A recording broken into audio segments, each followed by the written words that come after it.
That was fun. Way better than what happened the other night. Let's talk about it on the DLS Mavs postgame show.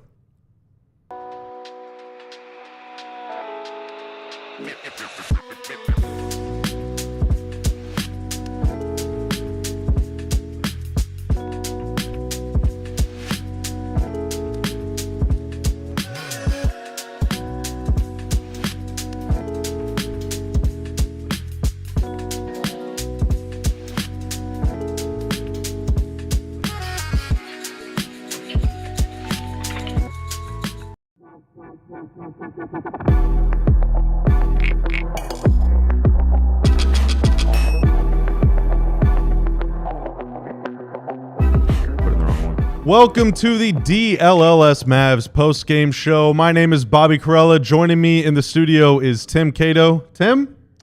Hello, Robert. I didn't say hi. Just kidding. I did say hi. How's it going? Oh, I'm doing well. I just sprinted. I took a van down here. Oh wow! You know, like the wealth. But I came straight from the arena. I'm here. I'm in person.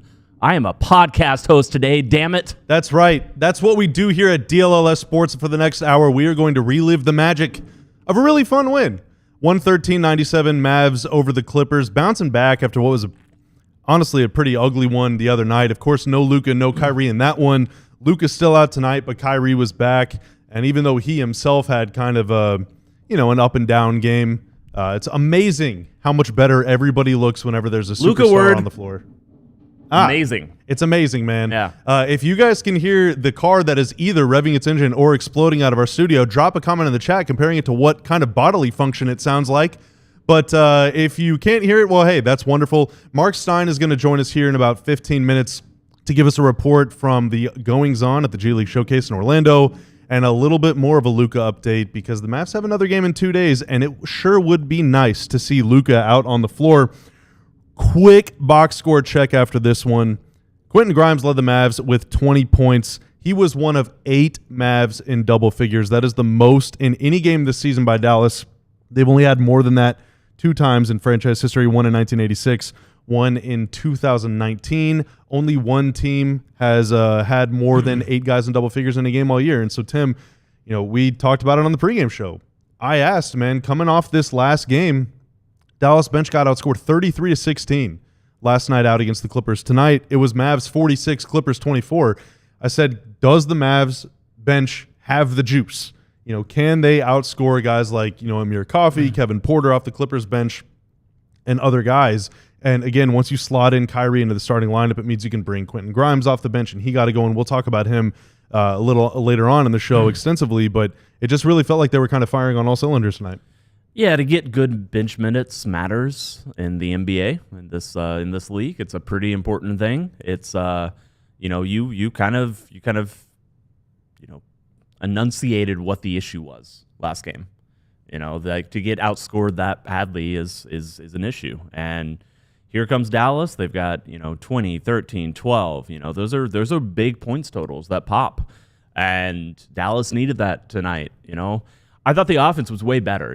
Just the overall summary of the game is that, the offense was finally the offense. And, sure, it wasn't, Zubac's, he had 13 on 10 shots. They did a little bit to limit him. But overall, the point was that you just got to play your defense. You don't got to play amazing defense. You don't got to play out of your mind defense. You got to play your defense. And now that Kyrie's back, you got to play better offense. And this team is very capable playing better offense. They're a top 5 offense in the league. What it takes to stop this offense is both of their best players being out. You put one of their best players in there, and all of a sudden they jump back to being a very good offense. And this is all happening with Kyrie shooting 6 of 25. I don't care. Bad? Oh my God. Yeah. Wow. But also, I don't care. The offense was better because he was out there. And now you just have a normal Kyrie game. This isn't even close. Oh, yeah, the offense runs away with it because the defense wasn't fundamentally the problem in the last game. It was the offense. The defense could have been sharper. It could have been better. But when you're not scoring, you're not getting stops on the other end. So this is an instance where and this honestly is the case for most teams. Your best unit bleeds into the success of your other unit. There are lucky teams that are very good on both ends that could spark themselves in both directions. in this case, it was the offense that led them to, just not being sharp in the last game.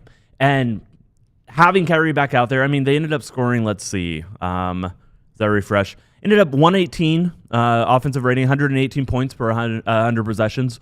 Solid, decent. That's fine. Again, if you normalize a Kyrie performance that we're more accustomed to, this is a blowout win, and they walk away with it in the fourth quarter. And so that's how much it matters that he was out there, and just his presence clearly, very clearly, was just had such an influence on all the other players around him, around them on the offensive end, finally getting back to more the players that we're used to them being, more the production that we're used to them having. All wins are good. We also got Tanner on the mic, if I'm not mistaken. What's up? Oh, Tanner! Welcome to the party. Hello, Tanner. Thank you. I appreciate it. We've got commenters even saying hi to you, dude. Someone named Kevin. Kevin we've got Sports in the chat. He's in Florida. He's from Florida, I think. Oh, he's from Florida? Yeah. Okay, Oh, wow. okay. Kevin. We've got Luke in the chat. We've got oh goodness, I can't read that far. As always, We've let us got know where Ape, you're watching from. We've got Paul. But yeah, always good to see a new face like Kevin. So good stuff. Tanner, which of the 8 guys that scored in double figures tonight that is not named Quentin Grimes or Kyrie Irving, because we've already said nice things about them, should we say nice things about next? Well, did we say nice things about Kyrie? I guess we did say nice things about Kyrie. He did shoot 6 of 25. It's okay. He tried his best. Gafford? Daniel Gafford. Go. Gafford had a very destructive third quarter. There was a monster block right at the end. He had a putback dunk. It was the second quarter. He had a nice post-up move, but still, he was the team's leading scorer in the third quarter. And this is coming off a game the other night whenever he went 0 for 4 and scored just 2 points. Now, in that game, we talked a little bit about it on the pregame show. With no Kyrie, there was very limited dribble penetration, not a lot of playmaking. So the Mavs were running a lot of dribble handoffs where their bigs were spending most of the time on the perimeter. All of a sudden, we talked about. Yeah. Yeah. But you put Kyrie in the game, now all of a sudden there's a guy that can get downhill. There's a guy that can create. Dinwiddie, instead of being the head of the snake, Spencer Dinwiddie's able to be that secondary guy, and he can find some driving lanes. And then once Kyrie penetrates, kicks it out, and all of a sudden you get Naji penetrating and PJ penetrating and Quentin Grimes penetrating, and everyone is getting in. And that means that the bigs can find the dunker spot. They can roll to the rim. And Gafford was good there. Now, Gafford against the Clippers has been kind of a talking point, Tim, because in the playoffs last year, he averaged just 6.2 points per game in that series on 46.4% shooting. Woof. And had a rough go of it the other night. But tonight, you look at his box score, and it says he was 2 for 2. Just kidding. Gafford? He was 4 for 5. He was 4 for 5, 13 points, And 6 by the way, boards. his one miss was a missed dunk. Yeah, and it got blocked. Very rare. Oh, was to it see blocked? Yeah, it was blocked. Yeah. Oh, I didn't see a replay in the arena. He had 2 blocks, 4 of 5. Derek Lively, 5 5 for of 6. 7 from the free throw line. That stands out to me from Daniel. And Lively 5 for 6. So they Gafford. combined to put, you talk about needing Wilt numbers from the bigs whenever one of the stars is out. Gafford and Lively combined for 24 points. They combined for, I'm doing math, 17 rebounds. They combined for 7 assists. They combined for 4 blocks. Yeah, I'd say that's pretty Wilt-esque numbers. Let's go, Vince. Little super chat. Oh. Yeah. Undo one hundo. Undo one hundo. No, yeah. Shout out Dorian Finney-Smith. Thank Yeah. you, Vince, for the super chat. 531. I believe that's Is that Australian money? Hey, thank you for that. Undo one hundo. That's Oi. right. The Mavs do not lose when they hold opponents below 100 points, but Tim, the bigs were good. The bigs are very good. I have another player I want to talk about. When did we start the show? 05? 05, yeah. 05, okay. That's important for me. It's important for us hosts. Don't mind this. I already remembered when we started. While I Keep forgot. track of such things. Klay Thompson. I thought this is my ideal stat line that I expected from him, that I thought this is the player, this is the stat line, this is the performance that I thought was the best case scenario when he came to Dallas, when Dallas signed him. Only 24 minutes, didn't need to ramp them way up past that. I think, sometimes it's going to happen, but it doesn't need to happen every time. So 24 minutes, 16 points. He did it on 6 of 9 shooting, 4 of 6 behind the arc. He won't shoot that like that every single game, but he's Klay Thompson, maybe the second best shooter to ever live. expecting him, thinking, he's going to have a bunch of games where he shoots 4 of 6 is not like that. The shots he's getting within this offense, dictate the fact that he is probably going to be a pretty efficient 3-point shooter. And, obviously his percentage has been rising steadily over the past, 3 or 4 weeks, over the past month, I guess is the quicker way to say that. 4 steals, also defensively active, engaged. It's fun. It's going to be fun when Klay eventually has like a 35-point heater. I'm convinced that's going to happen at some point. Maybe some point really soon. But I think what Dallas signed when they went out and got Klay Thompson, what they were looking for was this player. This player tonight. Just a uber efficient, defensively active guy who does start for you, but he doesn't necessarily have to play starters minutes. And he's just good. And he's doing all of the gravity stuff on the court, but he's also, hitting a basically a game or, a game clinching, a dagger 3, at the end of the game. He's putting in some shots otherwise. He is active, he is comfortable coming off these DHOs, off these dribble handoffs. He had a driving layup, 2 driving layups. Just like somebody who is growing into this offense, growing into this game. And yeah, I just think that's a great stat line from a great performance. Just thought that's the player that I kind of envision making sense and working for the Dallas Mavericks when they went out and got him. He's been a lot more dynamic and a lot more involved on a possession-to-possession basis whenever he's playing with just one or even none of Luka and Kyrie. Whenever it's Luka and Kyrie, the ball is kind of skipping back and forth between them and the bigs a lot. It's much more kind of pick-and-roll focused. Tonight there was still more handoffs. I like him on the dribble handoffs. It feels like he gets further into the lane. Yeah, there's just more room to do that whenever Luka. Because when Luka's on the floor, this is not stands. I'm not insulting Luka, but when Luka's on the floor, generally he's up at the top of the key. Whenever he gives the ball up, he kind of takes a step back to bring the defender back, and it's 4-on-4 everywhere else. But when Luka's not in the game, other guys can be in that middle of the floor area, and that's where Klay gets a lot of those handoffs. Kyrie is really good at and loves being in the corners. Yep. And that it has led to such synergy with Luka that Kyrie is so comfortable in the corners. Not just as a spot up guy. Like he's gonna, and we've talked about this on the show, he's gonna get the ball rotated out to him. He loves that ISO, corner, one guy in front of him.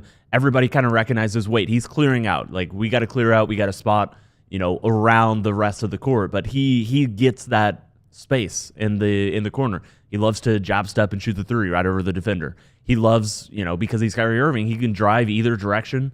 Comfortable, like he knows where the help is going to be coming from. Just a really good player, a really adaptable player. It stood out to me that Kyrie was guarding James Harden for a lot of this game, like making a point to do that. Did okay. Yeah, I mean, nobody did that well on James Harden, and yet he just missed all his shots anyway. 6 of 18. Yeah, no, for sure. We see some more super chats flowing in. Hey, we're going to be talking to Marc Stein here in a minute, and one thing that he loves more than anything in the world is knowing where you are watching from. So flood the chat. Let us know where in the world you're watching. We'll get to y'all super chats in the third segment. Thank you for putting those in and for keeping the conversation going. To put a bow on what Vince said in his super chat, Mavs holding the Clippers under 100. They have now won 18 straight games dating back to December 2022 when holding their opponent below 100 points. And in the Kid era, which started in the 21-22 season, they are now 44-6. In the Kid era. If I ever do become a father, that's how I'm going to describe it. The Kid era? Yeah. I'm in my kid era. Yeah, I'm child maxing. Yeah. 44-6 in their last 50 games when holding opponents below 100. And actually, they are, I'm trying to do some real quick math in my head, 37-3 in their last 40 games when holding an opponent below 100 points. And that's beginning on New Year's Eve of 2021. So the Mavs, whenever their opponents go under 100, they're in for a long night. All right, like I said, coming up next, Marc Stein is going to join us here on the DLS Mavs postgame show. So don't you go anywhere. Don't you dare. HelloFresh. Yep. Let's talk about HelloFresh. With HelloFresh, you get farm fresh, pre-proportioned ingredients and seasonal recipes delivered right to your doorstep. Skip trips to the grocery store and count on HelloFresh to make home cooking easy, fun, and affordable. That's why it's America's #1 meal kit. We love the holidays, but with how busy you are, Sometimes it's, I'm just looking for ways to stress less. HelloFresh helps make mealtime manageable, saving me from searching for recipes or all that grocery shopping. I love grocery shopping, but it does take some time.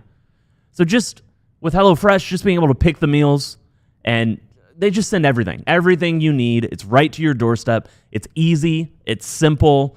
It's just convenient. So get free 10 meals at HelloFresh.com/free Mavs. Applied across 7 boxes, new subscribers only. It does vary by plan, but that's 10 free HelloFresh meals. Just go to HelloFresh.com/free Mavs. Setting goals and working as hard as you can to achieve them is how we get from where we are to where we want to be. You have year-end goals, I do too, and Constant Contact has what it takes to help us and you meet them faster. No matter how experienced you are with digital marketing, Constant Contact has the tools to make your marketing run smoother. Sell more, raise more, and build more genuine relationships with your audience with Constant Contact's suite of digital marketing tools, all made to fast-track your success. You don't need to struggle with expensive, slow, and unmeasurable approaches to marketing your business. They got tap email marketing. You can own the smartphone. You can connect with more than 2 billion people on social media with an all-in-one tool for posting and sharing. You can sell more online in less time with Constant Contact's powerful e-commerce tools. You can get all the automation, integration, and reporting tools that get your marketing running seamlessly. Time to put the go in your 2024 business goals with email, social, SMS, and customized marketing campaigns built for you in just a few clicks. Ready, set, go to ConstantContact.com/allcity and start your free trial today. Go to ConstantContact.com/allcity for your free trial. Joining us now on the Mavs postgame show, Mark. I know that face. That's Marc Stein. What is up, guys? I didn't know Cato was going to be in studio. Tim, you sacrificed post-game chatting to help out the Corellustrator? So the other option is a Bobby solo podcast, which for Bobby's sake and maybe for the listeners, we didn't really have any other choice about this. Go easy. We got Tanner on the mic too. We're not by ourselves here. I can be very brave. I can be a team player for a game. I can throw an assist. I actually thought the Corellustrator would want to vamp solo for 15 minutes after a win like this. I mean, it was a good win, but I'm a man of mercy, Mark. I'm a man of mercy. It was a good win, though, and this is one of your favorite stats, and we led off the show with it, but I want to make sure that you know it, too. I'm sure you do. Season high 8 guys in double figures for the Mavs, and we've been tracking that all year. It feels like they get 5 or 6 almost every game, but 8 is the best they've done so far this season. I think 13-1 now when they have at least 6 in double figures, so they've already done it more times this season than they did all of last season. I think the Corellustrator will correct me if I'm wrong. I believe this is now 17-0 when leading after 3 quarters. They're still perfect on the year. And I believe that's 44 in a row when leading after 3 quarters. Are you serious? Yeah. Right? Wow. So 44, Jesus. Look, they held firm in the fourth, and we talked about this the other night. I really, really don't like the baseball series. So I think all things considered, yes, they got Kyrie back, but the Clippers win the first game. They get a full day off here. They don't have to travel. They're super comfortable in the arena by this point. To win this game without Luka under those circumstances and just get a split, it's a pretty good win against the team. The Clippers really play physical, annoyingly sticky defense, and just, again, to get the win, for the big men to bounce back the way they did from a rough showing on Thursday night. Look, we just saw the Lakers go into Sacramento and sweep a baseball series. When the road team gets the first one and then has a day off, they're really feeling good. So I think through that prism, it's a pretty good win. I think it is a really good win. I mean, the Mavs got reinforcements. Let's not fool ourselves. Having Kyrie out there helped quite a bit, but Tim and I talked about already, the big men looked just more engaged. They looked more physically present going up against Zubats, and then, getting rebounds at the other end of the floor. Felt like the team just had a little more life. Grimes coming off the bench was good, and the ball was zipping around. It felt like, for better or worse, the baseball series, it's very hard to sweep those, whether you're the home team or the road team. but it seemed like the Mavs had a little more juice after what happened the other night, because it was a pretty gross loss, even despite being down your two best players.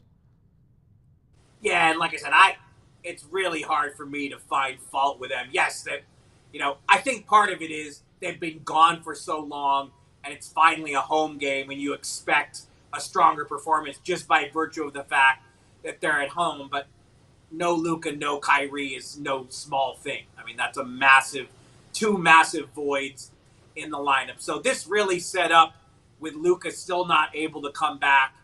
This was a great opportunity for the Clippers to sweep this thing. So I think the Mavs will happily take the split. You got Portland now on Monday night, and then the big Christmas lunch game against the T-Wolves. So, I think you can see it in the way these guys are carrying themselves. They're really glad to be home. Well, those 4 home games in 40 dates, 4 home games in 40 days. That stretch will not soon be forgotten. Well, so when's Luka coming back then, Mark? You better say Monday. Based on what I've been told, I do think Monday is in play. It hasn't been completely decided that he can go Monday, but I would not be surprised if we see him Monday. I'll say this, though, I would be on the floor stunned.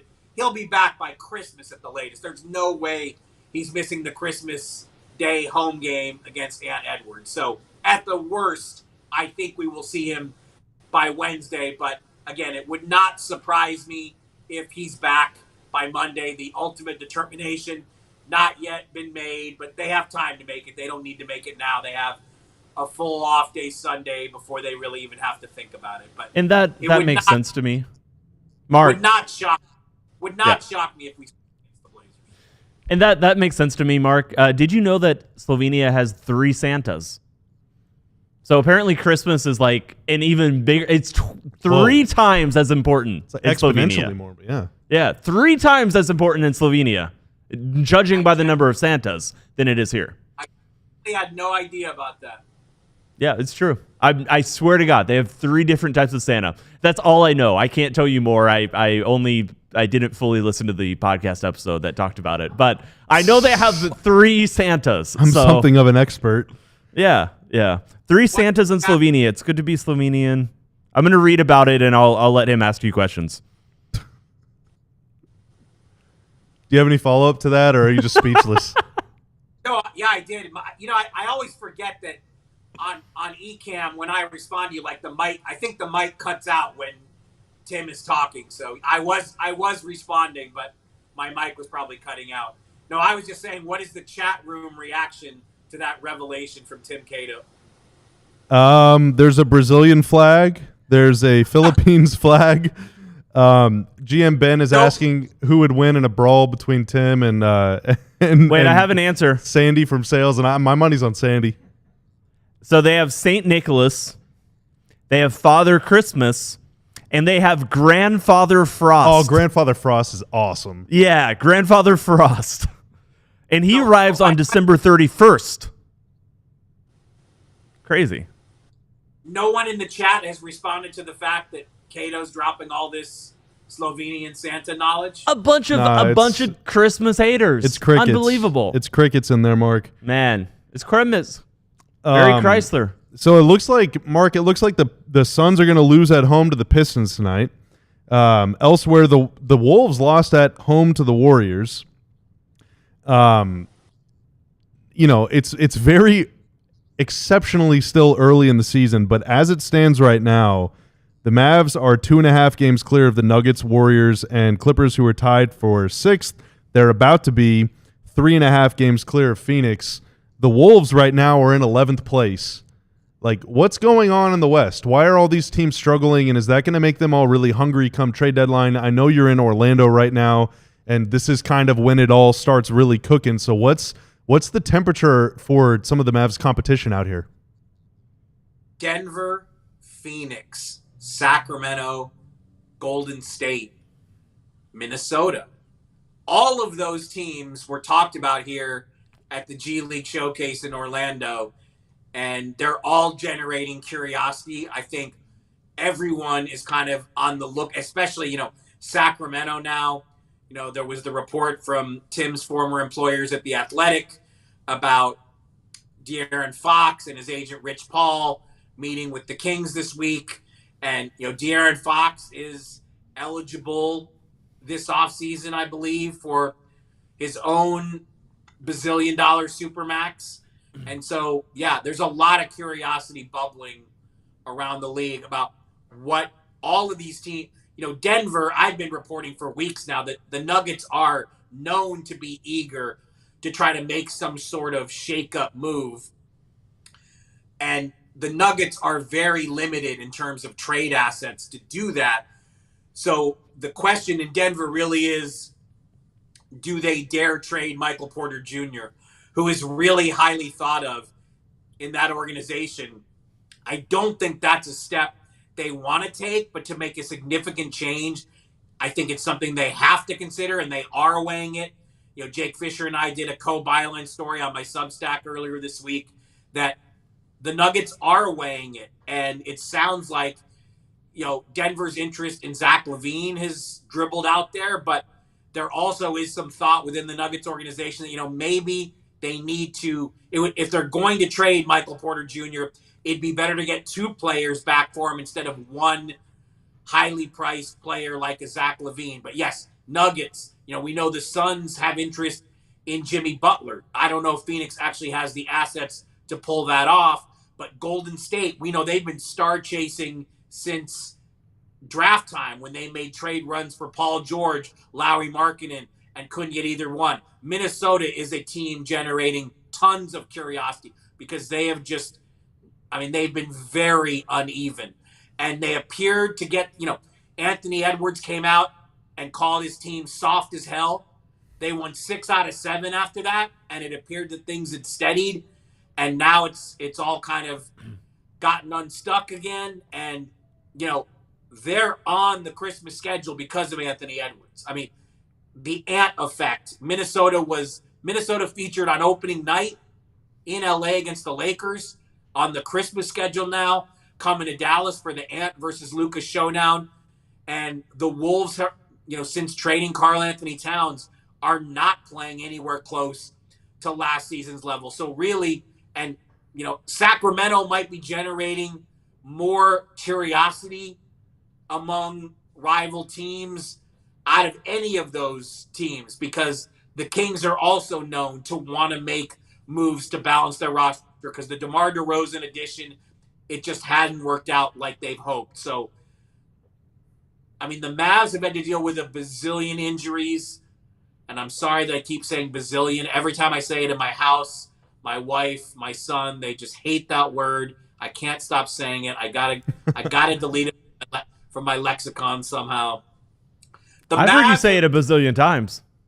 The Mavs have dealt with a copious amount of injuries, but I liked bazillion. They've had, their depth has proven to be what it was projected to be coming in the season. They're coping with the injuries. The Mavs have coped with injuries and some crazy scheduling and have to be feeling really good about themselves when they look all up and down the Western Conference ladder and see all these teams underperforming and being linked with potential trade moves because things haven't been going well. So,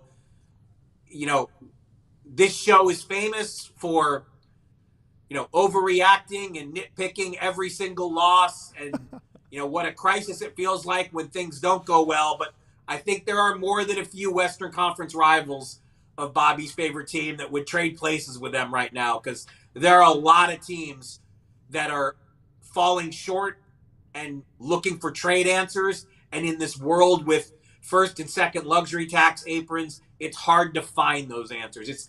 It's not easy for any of those teams I talked about to make the trades they want to make to shake things up and try to move in a different direction. Yeah, to those teams, I would just say get good, skill issue, cope, weep, seethe. L's in the chat. While the Mavs just sitting back just like this, only a little more comfortably than I am right now. Mark, thank you very much. And you going to be back? What's your deal? You going to be back on Monday, or are you going to still be out there breaking news? What's your deal? I am back Monday. So You're back don't Monday? worry. Okay. All right, cool. We'll see you back in Dallas on Monday night. Poorly framed shot from the AAC after the game. Let's go. Let's go. All right. He is Marc Stein. Marc, thank you very much, man. Safe travels. All right, guys. Talk soon. Bye, Mark. It's always good to laugh at other people's misfortune, and the Mavs have a lot of targets right now. That's what getting off to a good start does for you.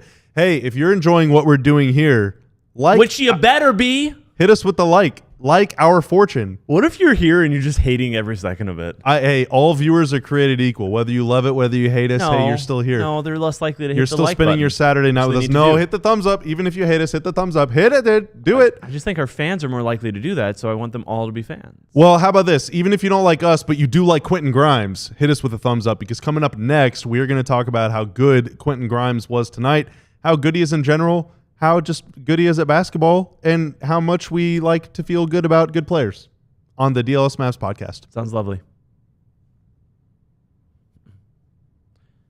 Rugged Road is dedicated to creating innovative and durable outdoor gear for adventurers who demand the best.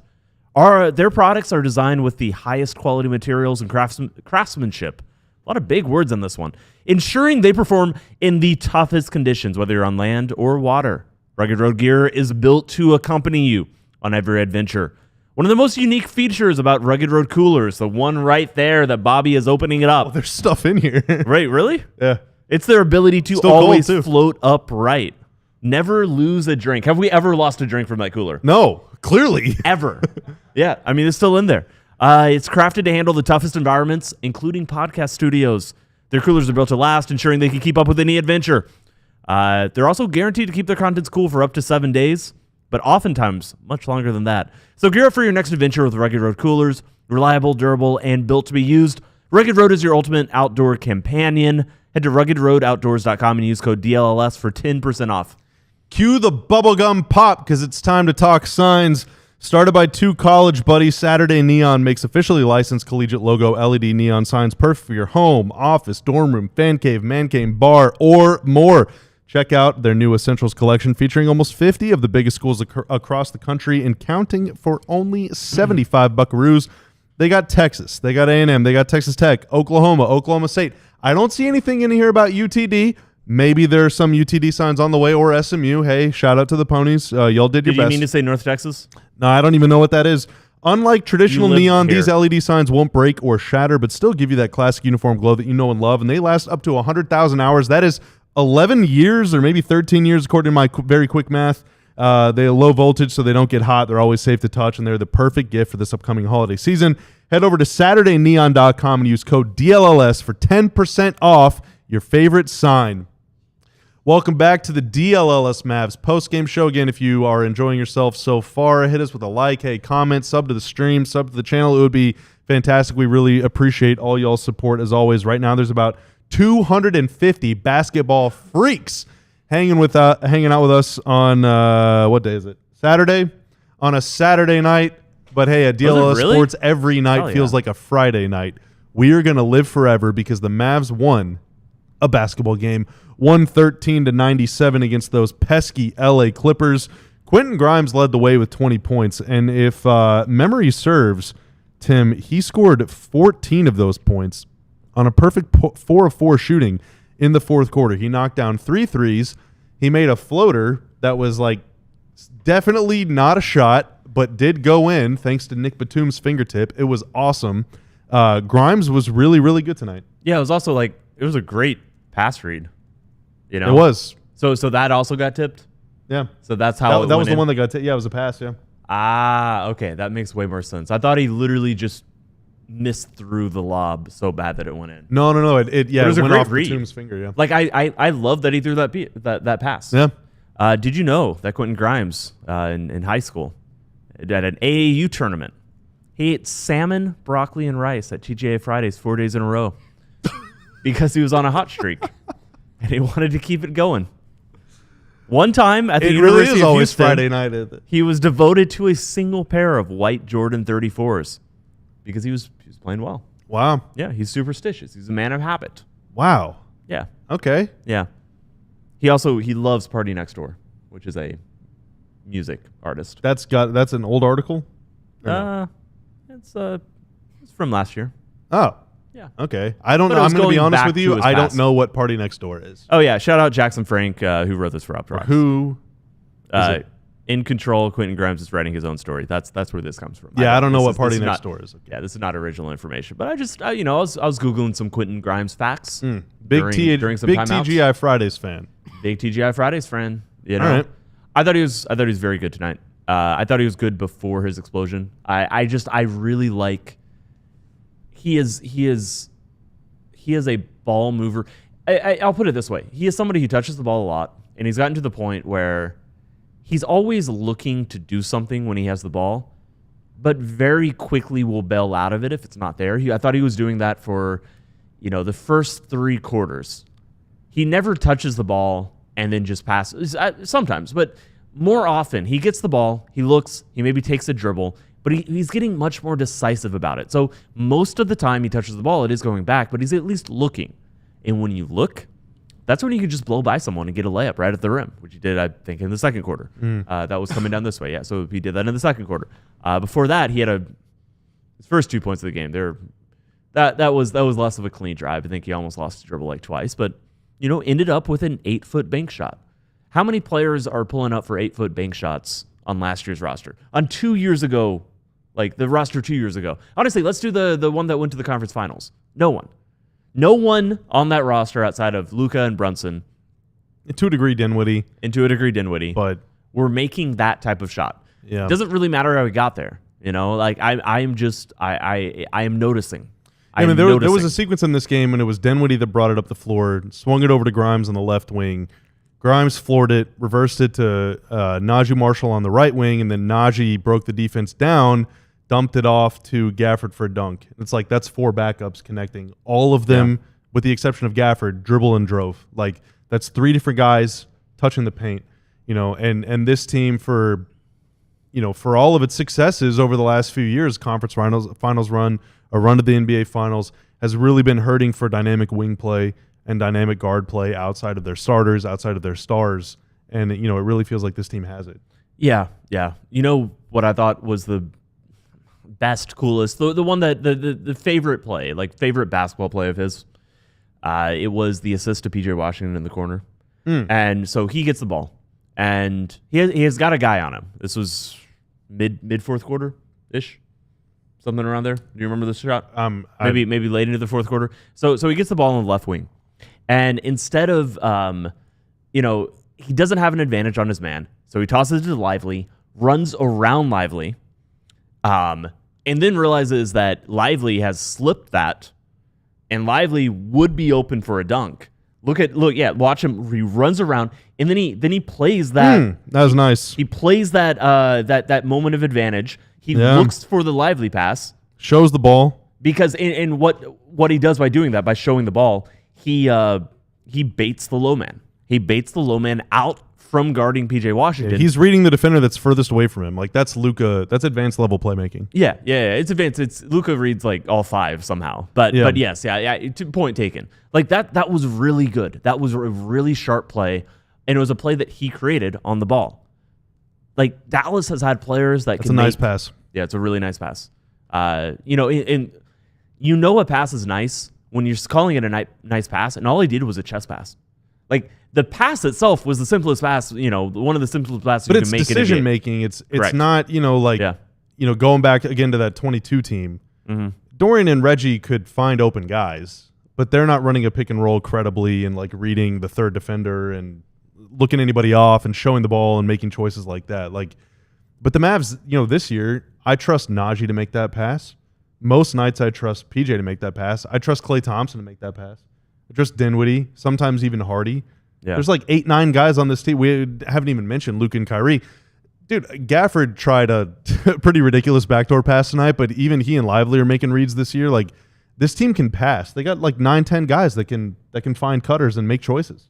Yeah, and one thing we haven't really talked about is that he hit a bunch of threes. He did? And he's 41%. Oh, well, he was 41% on the season. Basketball Reference has not updated yet. So he will be higher. I can tell you right now what he is. He will be higher than 41% when Bobby updates us. 42.3%. He did it. 42.3. He's above the Maxi Kleba line. We had a couple super chats earlier, Tanner, and one of them was about Grimes. So I want to get to the Grimes one first. I think this is from Matthew, if I'm not mistaken. Yep, Matthew. Will the Mavs re-sign Grimes? What's the contract? So that for his deal, because he's on a rookie deal, the Mavs cannot. I guess that you could offer an extension at this point, but it would not be for what, right? Or for first rounders? No. It's a restricted free agent. You can do that for second rounders and undrafted guys. You cannot do that for first round picks. The deadline was October 31st or whatever it was. Yeah. Or the last day of camp or something. So they will not extend him, but they just can't. CBA rules. You can't extend him during the season. But I mean, it just depends. I mean, I don't think that he's a player who has vastly outplayed what we believe they offered him, which was probably something around Naji Marshall's contract. Which is what, $8-9 million, something like that? $9 million over 3 years. And the mid-level exception is about 12.5 this year, and only one player got the full mid-level. That was DeAnthony Melton, who signed a 1-year deal. Now, Melton is older than Grimes, but not by much. Right. So, but he hasn't not earned it, to be clear. Right. He had that money on the table. But to give you an idea, it's tougher to get that full mid-level now. Correct. Because of cap restrictions. But yeah, I have not dove deep into what Dallas's finances look like specifically this summer. But I think this is a player the team would be interested in keeping thus far. He's a shooter. Like you cannot have enough shooting. He's a good player, man. He's a high IQ player.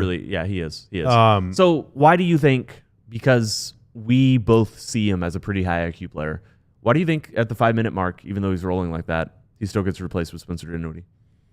I mean, I think Kid wants two playmakers out there. Yeah. I think you want Kyrie to not have to bring the ball up the floor. Yeah. Grimes' playmaking is a little bit herky-jerky, a little bit, just not his handle isn't a sharp. It's pretty much just that. Like Dinwiddie is more trusted to handle the ball. And he did not have it going tonight, Dinwiddie, but he still gets the trust, and that's going to be for better or worse. There have been times they've closed with Luka, Kyrie, and Dinwiddie, which I think is too much. Right. But that's Kid's call. Last super chat so far from Ardell 541. I love the 41 bits. Good job. Good job to Ardell and to Vince for that. The Mavs win the offensive rebounding and turnover differentials, and they win the game. Correlation, I think so. Also, I love Gafford dunks. Hey, dunks are good, Ardell. I believe we Vince agree. did 31. Dunks are good. Dunks are good. Vince did 531. 31. Okay. Yeah. All right, Klay Thompson. That's good. Yeah. That's a good bit too. Or maybe he's still a Jason Terry Jason fan. Eugene Terry as well. I mean, offensive rebound, again, more possession of the ball. Turnovers are possession of the ball. When you can take care of the ball and when you give yourself more chances to shoot, and that's by two things. One is by not turning it over. The other one is by rebounding it when you miss. When you can do those things, this team has such a good offense that even when they're down their best player, they can still give themselves plenty of chances to score. Offensive rebound percentage by cleaning the glass was 29%. Over that 25% mark. There you go. I keep talking about. Light the beam. Yeah. Light the beam. 1 out of 4. And those rebounds that, Derek Lively, had what? You pulled the stat. Tell the stat that you tweeted about. The corner three thing? Yeah. Okay. So Derek Lively had 2 offensive rebounds in a row late in the second quarter and kicked him out. First to Kyrie for a corner 3, second to Klay for a corner 3. That happened twice in 23 seconds. To that point in the season, the Mavs had made just 4 corner 3s off offensive rebounds all year. They were only 4 of 28 on those shots, which is unimaginably bad. But they were almost 50% on above the break 3s following second chances. But they made 2 in a row tonight. That's 6 points. And hey, those are huge shots. Went from like up 6 or up 8 to up 14. That's what Kevin Gray would call the turning point of the game. Shout out Kevin Gray Sports. All right, coming up next, we are going to put a bow on this one. We are going to take a look at the standings, maybe talk trades a little bit. I've got a bunch of random NBA notes. Okay. Yeah. Empty the notebook. All right, we're just going to hang out. We're just going to vibe. vibe. Observations of funny stuff that happened tonight. Oh, okay. Yeah. Right. Well, that works too. Yeah. Find out what those are and more coming up next on the DLS Mavs postgame show. But first, where's my code? There's my code. It's way over there. What Tim, are you help pointing me out. at? Help me out. Oh, no. Hey. There it is. There's the code. If you scan that QR code, something funny will happen. And no, you won't be rickrolled. It's going to take you to a website called alldls.com/join or alldls.com/diehard. I forget what the link I'm gonna is, go publish an article but it's also right in the now with description the below. And if you do that, you can become a diehard for less than $7 a month. You're going to get a free t-shirt right when you sign up of your choice. We got more than 35 to choose from. You get a discount on any other stuff you want. It's not just like, hey, here's some Mav shirts or here's some Star shirts. We also got DLS logo. Like, we have like cool stuff. Our merch is cool. I bought more myself. I wear a lot of, I think my collection is up to like 6 or 7 shirts now. I'm swimming in shirts. I got loads of shirts. How do you swim in shirts? And I also have a hoodie. And I also bought some mugs. And there's also some flags and pint glasses, too, if you're into those. You also get to read the entire paywalled website, all the premium written content, including the post-game article that up until now I forgot that I'm supposed to write tonight. You're welcome, Tim. I asked you very nicely. I know you did. You also get the DLS access to the DLS Discord server if you're into Discord. It's a lot of funny stuff going on there. Good conversations during the game, good conversations on off days, good conversations about everything else in life, including whether or not I should get the TCG card shop simulator on Steam, which I might cave and I might just do it. But I have a problem. I have a real problem. And you get your physical diehard card, Kevin Gray. No. Can I publish this? I will delete that and I will reprimand you publicly. Do not test me today. It's the weekend. Do all of that and more. It was a blog post with just the "Never Gonna Give You Up" Rick Roll song. Yeah, I hate you so much right now. Just kidding. That song isn't even that bad. It's just kind of annoying. Do that today, and you'll make my life so much better. And just generally, hey, again, if you're enjoying yourself, leave a like on the stream. It really, really helps us a lot whenever you do that. It helps us even more if you subscribe to the channel. Obviously, I'm not one to dictate what you should do with your life, but hopefully we've earned your trust and earned your maybe some TLC from y'all over the 25 games? How many games have they played? 30? They're 18-10. 28 games? Yeah. All right, season's a third of the way over. We did it. Wow. Only 2 more thirds to go. Well, I think there's some stuff that's going to happen after that too. Only 3 more quarters to go this season. Is that right? Yeah. If they go back to the finals, we're about 1/4 of the way through. That's right. That's right. Okay. What do you want to talk about? We can do whatever you want. My stuff is trending away from the Mavericks, so let's stay on the Mavericks for a little bit. Okay. So there was a tweet. So Marc Stein was talking about what some of the Mavs competitors are doing. Obviously, we've touched on this on a few of our shows already over the last couple weeks because NBA trade season is pretty much officially underway as of December 15th, and with it being the G League Showcase, everyone is meeting. This is Evan Sidery. I don't know how to pronounce the last name. Sorry. The Mavericks are a team to watch as buyers on the trade market. Dallas has shown a willingness to discuss draft compensation in exploratory talks to land an impact addition. Keep an eye on the Mavericks' 2025 first-round pick potentially being used before the deadline. The Mavs have their this is my words now. The Mavs have their 2025 1. They have Philly's 2025 2, or really like the more favorable pick of Philly and Denver's second rounder. And then I believe they also have their own, but some places say they do, some places say they don't, so I don't know. But at this point, their own pick is like 54, 55 anyway. So if you're looking for valuable picks, they have 2. If you're looking for valuable contracts, I'm not sure how many they have. But, Tim, the last time the Mavs let a draft or a trade deadline pass without making a move, I think I was in diapers. So as we've said multiple times, I would expect them to make some move. I just don't know how big their swing would be. And look, that tweet didn't use sources said, but yeah, of course. Yes, the Mavericks are a team that have been willing to trade draft picks for improvements right now. This is a front office that has proven that they're willing to do that. So, to the extent that you believe or don't that tweet, I don't think it matters. It was more of a statement, I guess. It's like, I view that tweet as like it's just stating something that is very obvious about the Mavericks, and until Marc Stein says it, then I'll start really dialing in. But yes, of course, they're interested in potentially, or willing, I should say. They're willing to use that first-round draft pick. Now, the one argument you can make is that in the new CBA, you get a rotation player on a rookie deal. Pretty valuable. It's not bad. Do you trust that you can do that with a late first-rounder that it's looking like? Because that's basically the pick that they got Omax with. Right. I mean, it might be worse. Yeah. Omax was 22 or 24. Yeah, it's 24? also about the range where Ryan Dunn went, and he's been really good. So I mean, but like, right. Yeah, that low to mid 20s is tough. Yeah. It's just it's that you can absolutely draft a very good NBA player, a very good NBA rotation player, bench player in that spot. You don't have the same sense of guaranteed or confidence. You do not have as much confidence that you're going to get somebody down there. Some of the reason is the players you're drafting. Some of the reason is that when an NBA front office, when people when NBA front offices really sit down and think, and they're already kind of thinking out, okay, what is the value of this pick? And they can often predict, the first 15 players, more or less, that are going to go. If you have pick 15, you're like, we like 25 players in this draft. And if you're at pick 15, you're going to end up with a player you like, even if as the season goes along and more data points come along, that list of 25 players you like gets shrunk down to 22 or 19.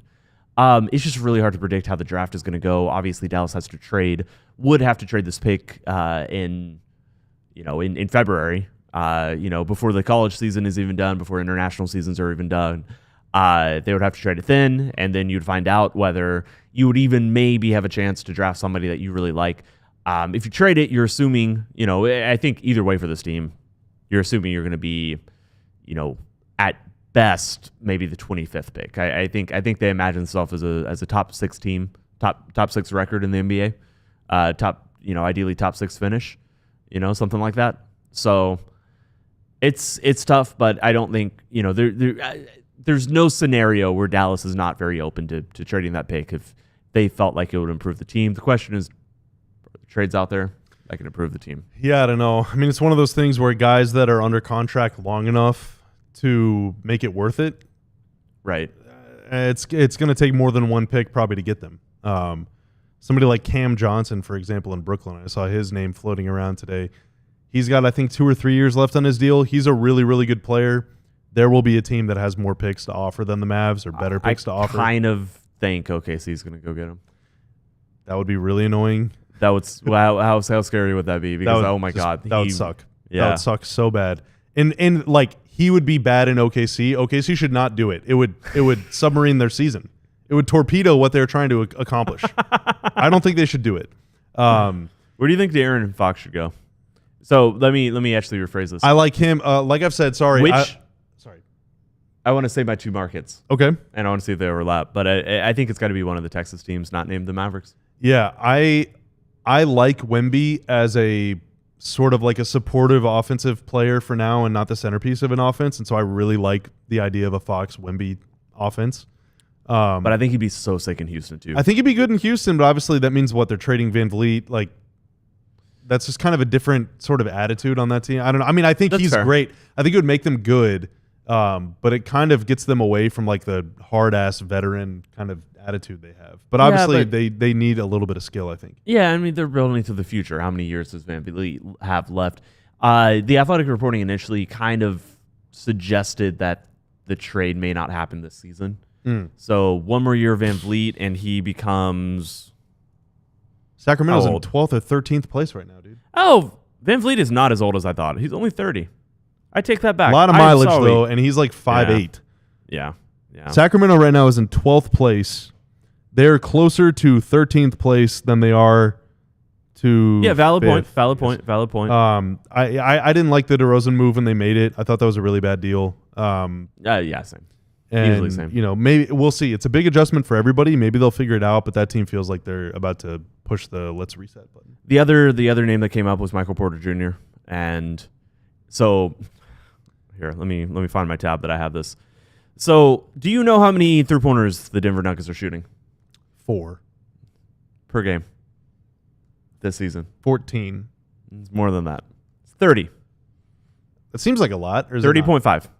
Do you know what the second fewest? That is the fewest threes in the league. That's the few. Jeez, wow. Okay. The second fewest is 33. Okay. They are 3 attempts worse. Yeah. No, that's not surprising. They are 30th in the league at shooting threes. Yeah. Just for context, Boston shoots 51.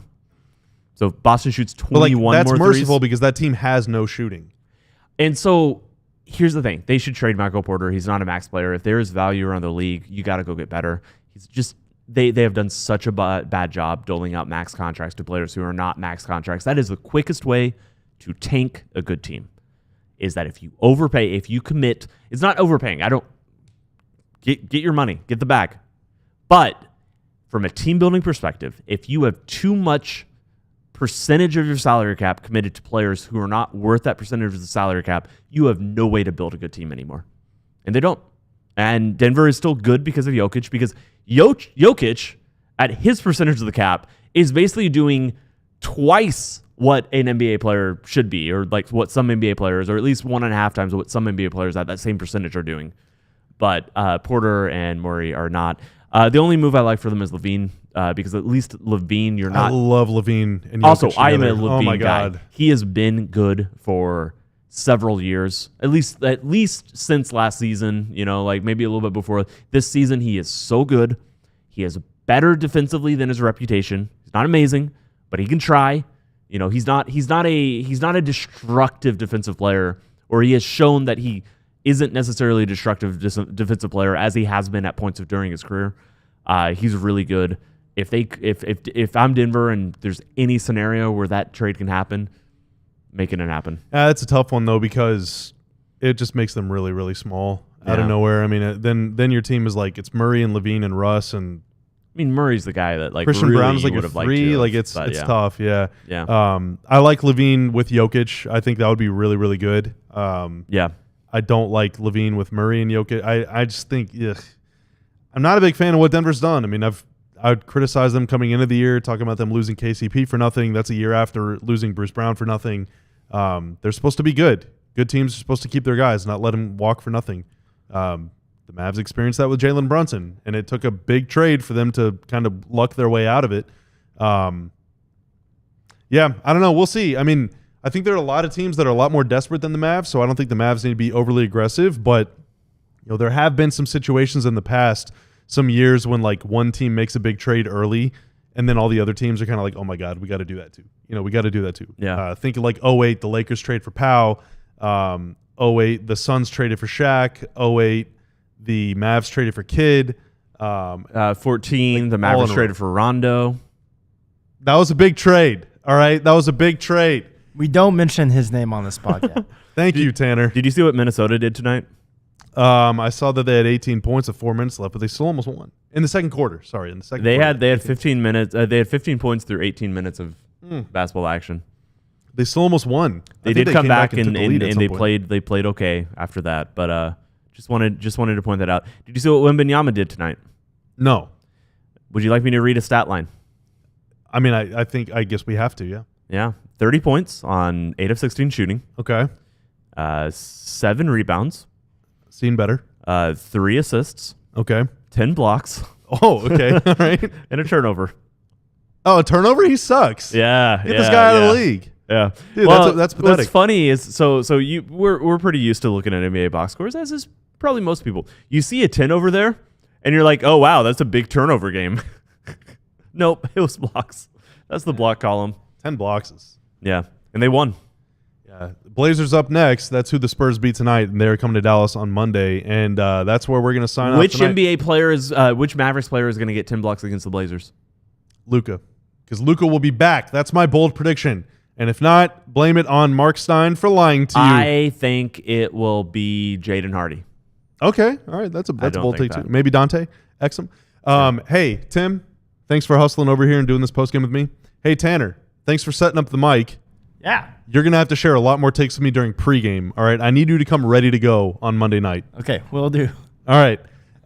Thanks to Tim. Thanks to Tanner. Thanks to Marc Stein for joining us remote. Hey, there's still 270 of you freakazoids in here, you basketball-loving maniacs. Thank you so much for hanging out with us over the last hour. If you enjoyed yourself, again, please leave a like. Please sub to our channel here at DLS Sports. Leave a comment below letting us know what you think about Tanner's microphone setup and Tim's Victor Wembanyama criticism and In Quentin Grimes, TGI Fridays obsession. addiction. Someone get that man some help. Unbelievable. Enjoy the rest of your weekend, and we will see you on Monday at 6:45 for pregame as the Mavs prepare to take on the Portland Trail Blazers. Until then, be safe, be good, and we will see you later. We all silly like the mayor.